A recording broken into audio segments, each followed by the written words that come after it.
The first flight, 10th standard, English in Tamil, Tamil Nadu new syllabus, prose unit 1, part 2. First பார்ட்டில் பார்த்தோம், சீகலில் வந்து ரெண்டு brothers ஒரு sister ஏற்கனவே பறந்து போயிட்டாங்க, கடலுக்கு அந்த பக்கம் இருக்காங்க, அவங்க கூடயே அப்பா அம்மாவும் போயிட்டாங்க. இப்போ இந்த சீகல் வந்து பறக்க முடியாமல் இருக்குது, அது ட்ரை பண்ணுது. ஸோ என்ன பண்ணுது பார்ப்போம். He then trotted back and forth from one end of the ledge to the other, his long grey legs stepping daintily, trying to find some means of reaching his parents without having to fly. So this seagull walked very slowly from one end of the mountain to other end of the mountain, and it did not want to fly. It was looking at things like how can it reach the parents without flying. But on each side of him the ledge ended in a sheer fall of precipice, with the sea beneath, and between him his parents there was a deep wide crack. So on each side the mountain was very big and tall, so the sea was under, and between him there was a lot of empty space. So என்னன்னா, இந்த seagull வந்து முன்னும் பின்னும் நடந்து பார்க்குது. பார்த்தா அந்த மலை வந்து உச்சா நல்லா ஸ்டீப்பாக இருக்குது, மலை வந்து ரொம்ப வளர்த்தியாக இருக்குது. ஸோ அந்த பக்கம் பார்த்தா, கீழே பார்த்தா கடல் இருக்குது. ஸோ அந்த பக்கம் போக முடியலை. நடக்காமல் எப்படியாவது அங்கே போயிடலான்னு பார்த்தா அதுவும் போக முடியலை. ஸோ ஒரு பெரிய ஸ்பேஸ் தான் இருக்குது, ஆனால் அதில் லேண்ட் எதுவும் இல்லை, கடல் இருக்குது. ஸோ பல பிரச்சனையில் இருக்குது. ஸோ என்ன பண்ண தெரியாமல் முழிக்குது. Surely he could reach them without flying if he could only move northwards along the cliff face. But then, on what? Could he walk? There was no ledge. He was not a fly. And above him he could see nothing. The precipice was sheer, and the top of it was perhaps farther away, the sea beneath him. So he can reach his parents without flying, but then that's a long walk. That will take a long time. Can he really walk? It's very far. So என்னன்னா, இதையும் மீறி வந்து இது வந்து parents கிட்ட போய் சேர முடியும் நடந்து. ஆனால் என்னன்னா, நார்த் பக்கம் போனால் அது வந்து தூரம் வந்து அதிகம். நடந்தே இதால் போக முடியுமா? போக முடியாது, ரொம்ப ஜாஸ்தியாலாம் இருக்குது தூரம். He stepped slowly out to the brink of the ledge, and standing on one leg with the other hidden under his wing, he closed one eye, then the other. He pretended to be falling asleep. Still they took no notice of him. He saw his two brothers.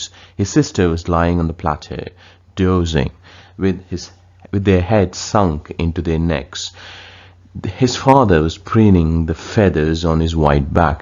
Only his mother was looking at him. அப்படி மெதுவாக நடந்துக்கிட்டே மலை உச்சி பக்கத்தில் இருந்து அப்படி பார்க்கப்பில் அந்த பக்கம் என்ன நடக்குதுன்னு அவங்க ஃபேமிலியில் என்ன நடக்குதுன்னா, அது எப்படி பார்க்குறாரு அப்படின்னா, ஒரு கண்ணை மூடிக்கிறாரு, தூங்குற மாதிரி நடிக்கிறாரு. அப்படி நடிச்சுக்கிட்டே நம்ம என்ன நடக்குதுன்னு பார்ப்போம் இல்லையா. பார்த்தா யாருமே இவரை கண்டுக்கிட்டாப்புல தெரில. ரெண்டு பிரதர்ஸும் வந்து தூங்கிட்டு இருக்காங்க, சிஸ்டரும் சேர்ந்து தான். அப்பா வந்து ஏதோ அழகை வந்து க்ளீன் பண்ணிகிட்டு இருக்காப்புல. பார்த்தா அம்மா மட்டும்தான் இவரை வந்து பார்த்துட்டு இருக்காரு. She was standing on a little high hump on the plateau, her white breast thrust forward. Now again she tore at a piece of fish that lay at her feet, and then scraped each side of her beak on the rock. The sight of the food maddened him. How he loved to tear the food away, scraping his beak now and again to wet it. He uttered a low cackle. His mother cackled too and looked at him. அப்படியே அந்த side பார்த்தா அம்மா வந்து நின்றுட்டு இருக்காப்புல. நின்றுக்கிட்டு ஸ்ட்ரைட்டாக உட்காந்துட்டு ஒரு மீன் முன்னாடி இருக்குது, அதை வந்து அப்படி கொத்தி சாப்பிட்டுட்டு இருக்காப்புல. இதை பார்த்தானே இவருக்கு அப்படி வெறி பிடிச்சிருச்சு. ஐயோ, நமக்கு மீன் வேணுமே அப்படின்ட்டு. ஏன்னா அவர் சாப்பிடாம உட்காந்துருக்காரு. ஓ அப்படின்ட்டு ஒரு சவுண்டு கொடுக்காரு மெதுவாக. அம்மாவும் அதே சவுண்டு கொடுத்துட்டு அவரை பார்க்குறாங்க. "Ga, ga, ga," he cried, begging her to bring him over some food. "Ga, oh," she screamed back mockingly. But he kept calling plaintively, and after a minute or so, he uttered a joyful scream. His mother had picked up a piece of fish and was flying across to him with it. இவர் வந்து கத்துறாரு, அம்மாவும் மறுபடியும் கத்துறாங்க கிண்டலா. இவர் கத்திக்கிட்டே இருக்காரு. அப்புறம் ஒரு நிமிஷம் கழிச்சு பார்த்தா ஒரே சந்தோஷமா அவர் கத்த ஆரம்பிச்சிட்டாரு. ஏன்னா அம்மா வந்து அந்த மீனை அப்படி தூக்கிக்கிட்டே இங்க பறந்து கொண்டு வராங்க. He leaned out eagerly, tapping the rock with his feet, trying to get nearer to her as she flew across, but she was just opposite to him, abreast of the ledge. She halted, her legs hanging limp, her wings motionless, the piece of fish in her beak almost within the reach of his beak. Okay, என்னடா அம்மா வருதே அப்படின்னு பார்த்து ரொம்ப சந்தோஷமா இருந்தா, அது வந்த அம்மா அப்படி முன்னாடி வந்து நிற்குது, பறக்காம மீன் துண்டை தூக்கிக்கிட்டு. என்னடா இது லொல்லு பண்றாங்க அம்மா அப்படின்னு பார்த்து முழிச்சுக்கிட்டே இருக்குது நம்ம பறவை. He waited a moment in surprise, wondering why she didn't come nearer, and then maddened by hunger, he dived at the fish. With a loud scream, he fell outwards and downwards into space. His mother had swooped upwards. As he passed beneath her, he heard a swish of her wings. அப்படி பார்த்துக்கிட்டே இருந்தா ஆச்சரியமா இருந்துச்சு. பக்கத்துல வந்த அம்மா மீனை கொடுக்காம அப்படி பக்கத்துல வந்து நிற்கிறாங்க. அப்படி கை கட்டுற தூரம் தான் இருக்கு மீன். ஓகே அப்படின்ட்டு நம்ம அப்படி ஒரு டைவ் அடிச்சு மீனை பிடிக்கலான்னு பார்த்தா நம்ம அப்படி ஸ்பேஸ்ல விழுந்தாச்சு. அப்படியே கீழே போறோம். அம்மா வந்து மேல விங்ஸை வந்து ஆட்டிக்கிட்டு இருக்க இது மட்டும் கேட்குது, சவுண்டு மட்டும் கேட்கு. நம்ம கீழே போயிட்டு இருக்கோம், ஐயோ அப்படின்ட்டு. Then a monstrous terror seized him and his heart stood still. He could hear nothing, but it only lasted a moment. Then, the next moment, he felt his wings spread outwards. The wind rushed against his breast feathers, and then under his stomach, and against his wings, he could feel the tips of wings cutting through the air. அப்படியே பார்த்தா ஒரு பயம் வந்துருச்சு மனசுக்குள்ள. ஏன்னா ஒரு கீழே போயிட்டு இருக்காரு இல்லையா, அப்படி இதையெல்லாம் அப்படி நின்று போன மாதிரி இருந்துச்சு.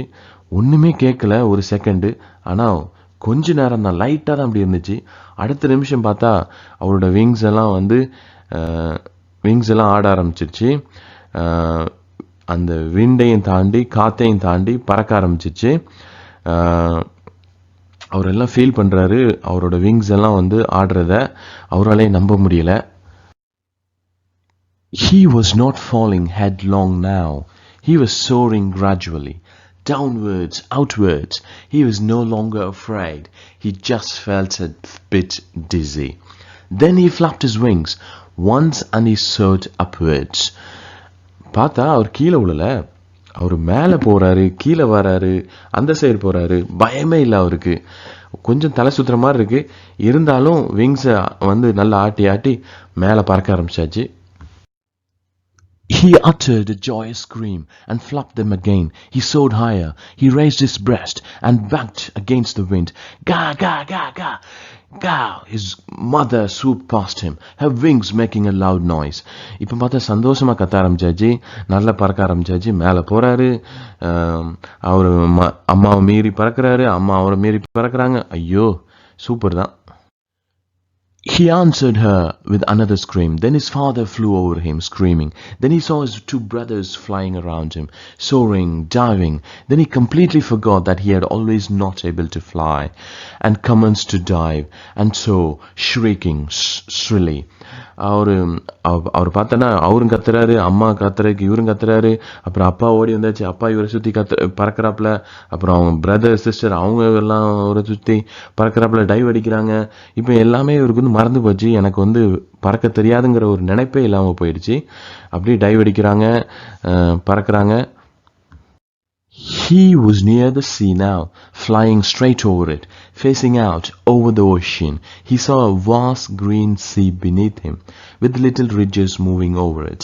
He turned his beak sideways and crowed amusedly. His parents and his brothers and sister had landed on this green floor in front of him. They were beckoning to him, calling shrilly. He dropped his legs to stand on the green sea. His leg sank into it. அவர் பார்த்தா இப்போ கடலுக்கு வந்தாச்சு, கடல் பக்கத்தில் வந்தாச்சு, கடல் மேலே பறக்கிறாரு, அப்படி கடல் சுற்றி பறக்கிறாரு. அப்படி கீழே பார்த்தானா அந்த கடல் வந்து ஒரு க்ரீன் கலரில் தெரியுது, பச்சை கலரில் தெரியுது. இப்படி பார்க்குறாரு, இந்த சைட் வேஸில் பார்க்குறாரு. அவரோட ஃபேமிலி எல்லாரும் போய் அந்த க்ரீன் ஃப்ளோரில் போய் இறங்கிட்டாங்க. ஓகே, ஃப்ளோர் தானேன்னு சொல்லிட்டு எல்லாரும் கூப்பிட்றாங்க வாங்கன்ட்டு. உடனே இவரும் ஃப்ளோர் தானேன்னு சொல்லிட்டு அப்படியே இப்போ இறங்குறாரு. பார்த்தா அவரோட கால் உள்ளே போயிடுச்சு. He screamed with fright and attempted to rise again, flapping his wings. He was tired and weak with hunger, and he could not rise, exhausted by the strange exercise. His feet sank into the green sea, and then his belly touched it, and he sank no farther. கத்துறாரு, ஐயோ பயத்தில் கத்துறாரு, wings வேகமாக அடிக்கிறாரு, டயர்டாக ஏற்கனவே இருக்காரு, ஒன்றுமே பண்ண முடியல. அப்படியே அவரோட கால் வந்து சீக்குள்ளே போகுது, பெல்லி வந்து அவரோட வயிறு வந்து டச் பண்ணுது சீயை. அதுக்கப்புறம் பார்த்தா அவர் உள்ளேயே போகலை. He was floating on it, and around him his family was screaming, praising him. Their beaks were offering him scraps of dogfish. He had made his first flight. Our family வந்து அவரை சுற்றி இருக்கு, அவர் வந்து மிதக்கிறாரு, அவரை சுற்றி கத்துறாங்க, அவரை வந்து பாராட்டுறாங்க. இப்போ அவருக்கு வந்து கொஞ்சம் கொஞ்சம் மீன் தொண்டெல்லாம் எடுத்து கொடுக்குறாங்க. ஸோ அவர் தன்னோட முதல் பறக்கும் பயணத்தை துவங்கியாச்சு.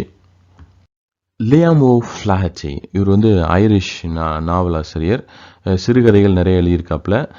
ஐரிஷ் லிட்ரேச்சர் பொறுத்தவரையில் இவர் பெரிய ஆள், நிறையா கான்ட்ரிபியூட் பண்ணியிருக்காங்க. கம்யூனிஸ்ட் பார்ட்டியோட ஃபர்ஸ்ட் கம்யூனிஸ்ட் பார்ட்டி அயர்லாண்டை துவங்கும் போது ஒரு ஃபவுண்டிங் மெம்பரு. அயர்லாண்ட் லாங்குவேஜ் தான் பேசுவார், ஐரிஷ் நாட்டை சேர்ந்தவர். ஸோ அவர் வந்து இங்கிலீஷில் ஆனால் நிறைய நல்லாவே எழுதியிருக்காரு. கொஞ்சம் லாங்குவேஜ் தான் ஐரிஷ் லாங்குவேஜ் எழுதியிருக்காரு. முக்கால்வாசி டைம் வந்து ட்ராவல் பண்ணுறதையும் ரொம்ப சந்தோஷமாக தான் வாழ்ந்திருக்காரு. ரொம்ப நிறைய கதைகளும் எழுதலை, அதனால் ரொம்ப எப்போ பார்த்தாலும் மீடியாவில் இருக்கிற மாதிரி அவரோட லைஃப் இல்லை. Thank you for listening. If you haven't subscribed to our channel, please subscribe. Thank you once again. See you in the next video.